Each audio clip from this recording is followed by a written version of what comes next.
A paz do Senhor Jesus esteja com todos. Bem, hoje nós estamos no nosso 121º dia da nossa leitura anual da Bíblia. E eu gostaria de comentar os capítulos 7, 8 e 9 do primeiro livro das Crônicas. Nós estamos aí chegando já nas histórias de Davi, a partir do capítulo 10, mas esses capítulos aqui, eles trazem assim, tem alguns detalhes importantes que a gente precisa observar. Primeiro detalhe é, como eu disse, que a genealogia para a gente, ela não faz muito sentido ler uma lista, dessa que a gente está lendo, mas para o judeu faz uma diferença muito grande, porque aqui está a história de quem chegou na Babilônia, de quem saiu da Babilônia e chegou novamente em Jerusalém, e sempre organizado por famílias. E aí, por isso que é importante a gente ler nessa questão histórica. Para eles era muito mais significativo. Para a gente é importante a gente compreender a estrutura de famílias que existia lá. Então, por exemplo, a gente vê os descendentes de Isacar, os descendentes de Benjamim, os descendentes de Efraim, mas a gente percebe uma coisa que serve para o nosso dia a dia, é que existem alguns temas importantes aqui. O primeiro tema que eu percebi é que várias vezes vai dizer o seguinte: olha, esses homens eram homens valentes. Por exemplo, no capítulo 7, no versículo 40, está escrito assim que... Cadê? 7:40.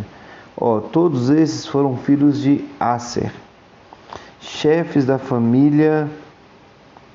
das famílias escolhidas, homens valentes, chefe de príncipes, registrados na sua genealogia para o serviço na guerra.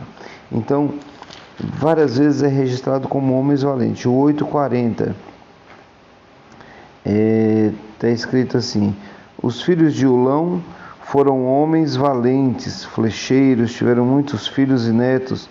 150, todos estes foram dos filhos de Benjamim. Então, é muito comum a Bíblia relatar esse tema de homens valentes, homens fortes.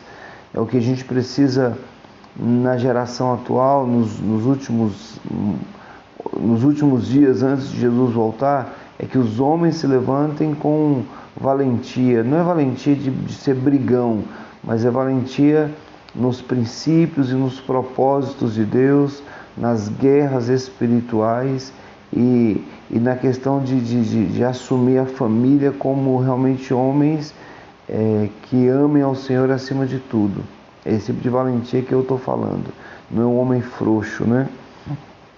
E também, o segundo tema que eu percebo aqui, que várias vezes vai dizer de chefes de casas paternas, haviam chefes. E nessas genealogias sempre fala dos descendentes de alguém, descendentes das 12 tribos, incluindo Efraim e Manassés, foi o que entrou no lugar de José e no lugar de Rúben. Então está falando que existem chefes paternas o tempo todo. Uma outra coisa que eu percebi, que eu destaquei aqui também, é que aqui no capítulo 8, no capítulo 8 aqui, entre o versículo 33 e o versículo 40, vai dizer que os filhos de Jonatas foram guerreiros. E aí fala aqui, Quis gerou Saul, Saul gerou Jonatas, Jonatas, Malquissua, Abinadab e Esbaal. Os filho de Jonatas foi Merib e Baal. Esse Merib e Baal é o mesmo Mefibosete, aquele que era aleijado dos pés, e tem uma história bem interessante lá. E aí fala que os filhos de um guerreiro, ele também se torna guerreiro.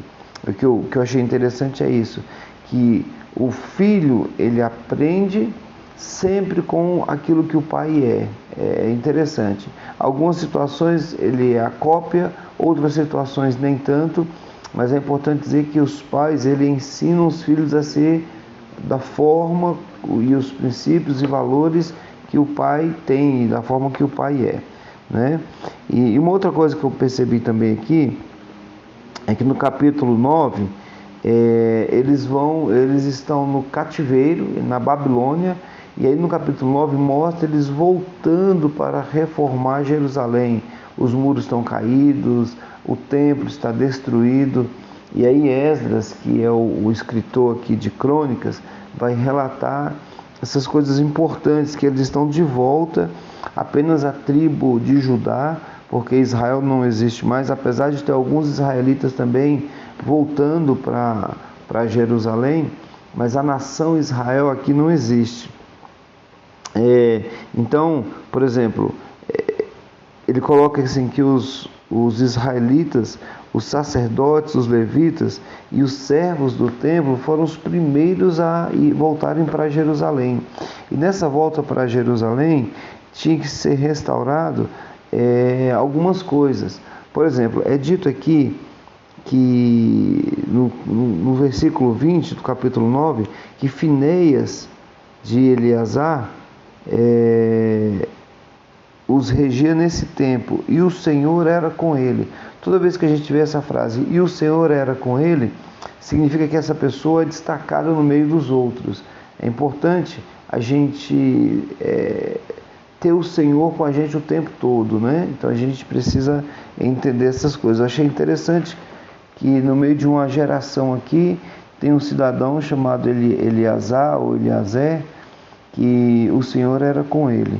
E também é interessante, só para a gente encerrar, é que os cantores, naquele tempo, no tempo de Davi, na realidade, foi quando Davi organizou todo o ministério sacerdotal e o que se chama hoje de ministério de louvor, né? Que era o responsável pela música. Ele não tinha vida fácil, não. Ele tinha os turnos e ministrava 8 horas por dia. Só que ele também ele sobrevivia apenas disso. Ele não tinha que trabalhar fora, ele não tinha que ir atrás de recurso, ele só tinha que ser levita, e levita, dentro dos levitas, ele tinha que ser músico. E aí então ele era sustentado pelas outras tribos. Então, fala assim, quando os cantores, no versículo 33 do capítulo 9, quanto aos cantores, cabeças das famílias entre os levitas, estavam alojados nas câmaras do templo, quer dizer, eles estavam morando no templo. Eram isentos de outro serviço, porque de dia e de noite estavam ocupados no seu ministério. Então, era 24 horas de adoração que Davi havia colocado no tempo dele. Aqui Davi não existe, não. Aqui só está sendo restaurado aquilo que Davi tinha feito, tá certo?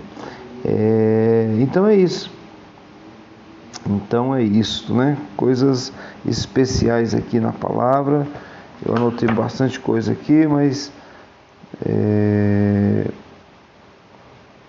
é isso. Então a gente precisa entender que Deus ele sempre tem um plano e um propósito para cada um, e cada um tem que cumprir o seu papel. Tinha o porteiro, tinha o músico, tinha inclusive aqueles que preparavam, ele era escolhido só para preparar os pães para oferecer aos sacerdotes, né? E para os sacrifícios, para a troca ali dos santos dos santos no templo, porque nesse tempo agora o tabernáculo já não existia mais. Era o templo lá que Salomão havia construído, o templo que tinha sido profanado por vários reis aí, tá bom? Então cada um tinha sua posição, tinha sua coisa para fazer. Então é como hoje, Deus te chamou para trabalhar com crianças, é com crianças que você vai trabalhar. Não se preocupe com as outras coisas. Deus te chamou para a música, é com a música que você vai trabalhar. Não se preocupe com as outras coisas. E assim a gente encerra essa parte da genealogia. partir de amanhã a gente vai ver muito sobre a história de Davi, algumas repetições, tá bom? Que Deus te abençoe e tenha uma excelente leitura.